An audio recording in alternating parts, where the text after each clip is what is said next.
प्रिय विद्यार्थिनः संस्कृतशिक्षणे भवतां स्वागतम्।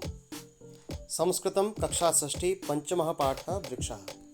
प्यारे विद्यार्थियों, कल हमने वृक्षः इस संस्कृत गीत का श्रवण किया और इसकी वीडियो को देखा। वीडियो के माध्यम से हमने वृक्षों की हमारे जीवन में क्या उपयोगिता है इस विषय को जाना। आज हम इसके व्याख्या भाग को देखेंगे। उससे पहले आइए हम चलते हैं इस गीत के इस पाठ के शब्दार्थों का अवलोकन करें। शब्दार्थः वने वने प्रत्येक वन में, निवसन्तः रहते हुए या रहने वाले, रचयन्ती रचते हैं, शाखा डालियाँ या टहनियाँ, दोला झूला, आसीनः बैठे हुए, विहगाः पक्षीगण, किमपि कुछ भी, कूजन्ती कूकते हैं अर्थात पक्षी कलरव करते हैं, कूजना कलरव करना।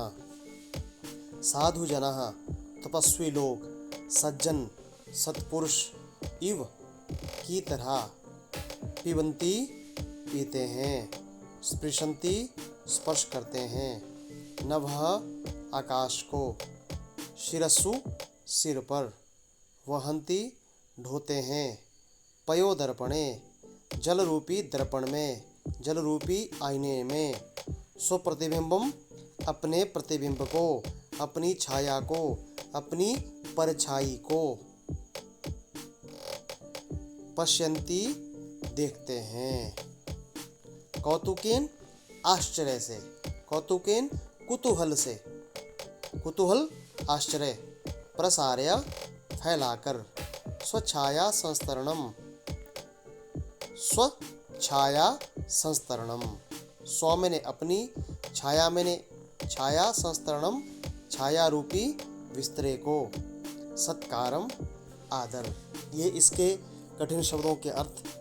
अब हम इसके पद्यों के व्याख्या भाग की ओर चलते हैं। वने वने निवसन्तो वृक्षाः, वनं वनं रचयन्ति वृक्षाः, वने वने निवसन्तो वृक्षाः, वनं वनं रचयन्ति वृक्षाः। ये गीत आपने सुना। पहला पद्य है वने वने निवसन्तो वृक्षाः, वनं वनं रचयन्ति वृक्षाः। इसका अन्वय, अन्वय का अर्थ होता है कि किस प्रकार से इसका हमें अनुवाद करना है। पद्य में कुछ स्थिति और होती है और जब अनुवाद करना है तो स्थिति कुछ और होती है। तो इसका अन्वय क्या होगा? वृक्षाः वने वने निवसन्तः, ब्रैकेट में संति अर्थात क्रिया का ग्रहण अपने आप होगा। वृक्षाः वनं वनं रचयन्ति।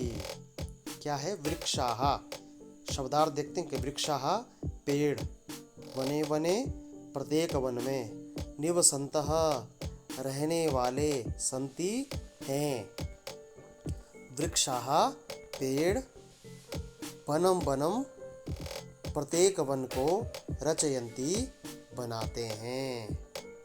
अब इसका सरलार्थ क्या हुआ कि वृक्षाः पेड़, वने वने प्रत्येक वन में, निवसन्तः रहने वाले, निवसन्तः अर्थात निवास करने वाले, संति हैं, वृक्षाः पेड़, वनं वनं प्रत्येक वन की, रचयन्ति रचना करते हैं। अर्थात पेड़ जो है, वृक्ष जो है प्रत्येक वन में रहने वाले हैं और पेड़ ही प्रत्येक वन की रचना करते हैं। वृक्षों के बिना वन नहीं होते। जब वृक्ष उगने लगते हैं, एक वृक्ष, 4 वृक्ष, 10 वृक्ष, 20 वृक्ष, 50 वृक्ष, 100 वृक्ष इकट्ठे हो जाते हैं, वो जंगल की, वन की रचना करते हैं। उनसे वन बनता है, जंगल बनता है। यही इस गीत के प्रथम पद्य में बताया गया है। दूसरा जी इसका पद्य है, क्या है? शाखा दोलासीना विहगाः, तहि किमपि कूजन्ति वृक्षाः, शाखा दोलासीना विहगाः, तहि किमपि कूजन्ति वृक्षाः। शाखा दोला सीना विहगा तहि किमपि कूजन्ति वृक्षः। अब इसका अन्वय हम देखते हैं। विहगाः शाखा दोला आसीनाः सन्ति तहि वृक्षः किमपि कूजन्ति। अब शब्दार्थ देखते हैं।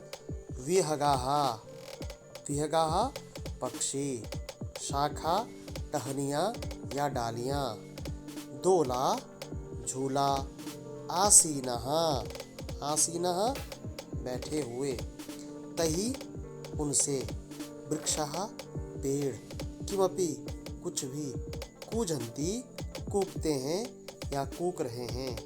अब इसका हम अर्थ देखते हैं। विहगाः पक्षी, शाखा दोला सीना, शाखा रूपी झूले पर बैठे हुए हैं, शाखा दोला आसीनः सन्ति।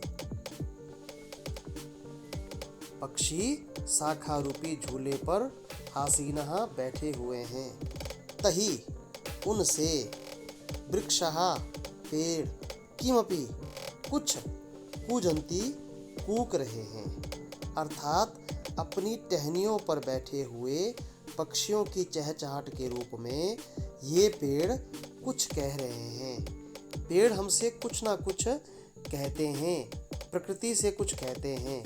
तो यह इसका क्या अर्थ हुआ कि विहगाः विहगाः पक्षी, शाखा दोला सीनाः शाखा रूपी झूले पर बैठे हुए हैं, तहि वृक्षः उनसे पेड़, किमपि कूजन्ति कुछ कूक रहे हैं, कुछ बातें कर रहे हैं। अर्थात अपनी टहनियों पर बैठे हुए पक्षियों की चहचहाट के रूप में ये पेड़ कुछ कह रहे हैं। ये इस पद्य का अर्थ हुआ। अब हम तीसरे पद्य की ओर चलते हैं। पिबन्ति पवनं जलं सन्ततं साधु जना इव सर्वे वृक्षाः।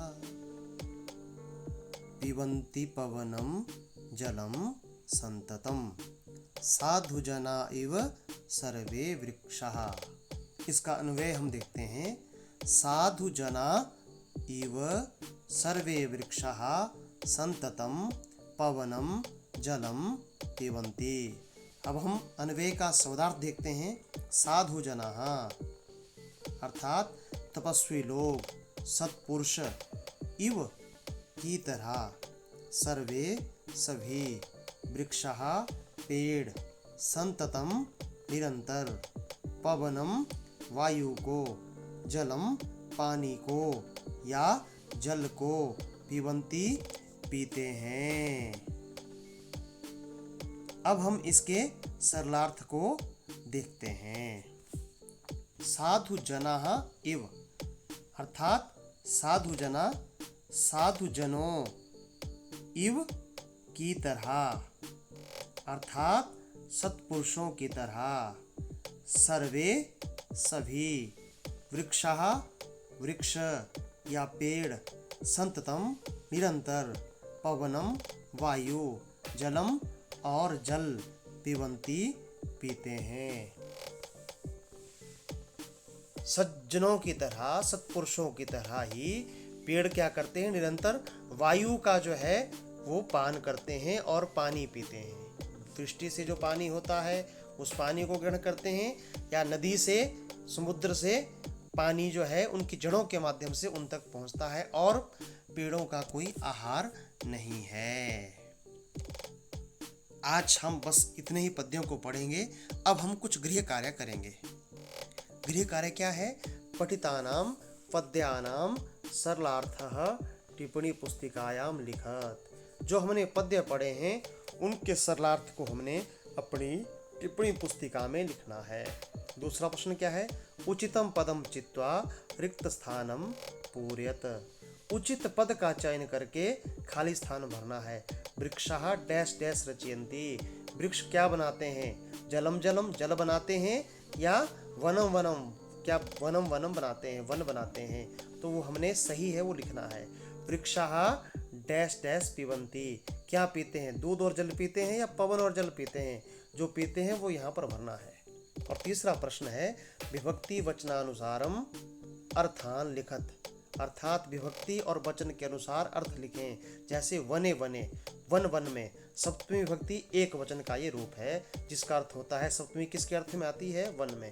तो वृक्षाहा, वृक्षाहा जो है ये बहुवचन का रूप है, किस वचन का है वो आपने लिखना है, इसका अर्थ लिखना है और विभक्ति और वचन लिखना है। तही, यह भी क्या है? तत्शब्द से है, तृतीया विभक्ति बहुवचन का ये रूप है। सह तौते तम तौतान तेन ताभ्याम तही, तो क्या लिखना है? इसको लिखना है पवनम, पवनम इसका अर्थ लिखें और किस विभक्ति के किस वचन का रूप है वो हमें लिखना है। और यदि फिर भी पता न लगे तो अपने शिक्षक से पूछना है। आज के लिए इतना ही। जयतु संस्कृतम, जयतु भारतम।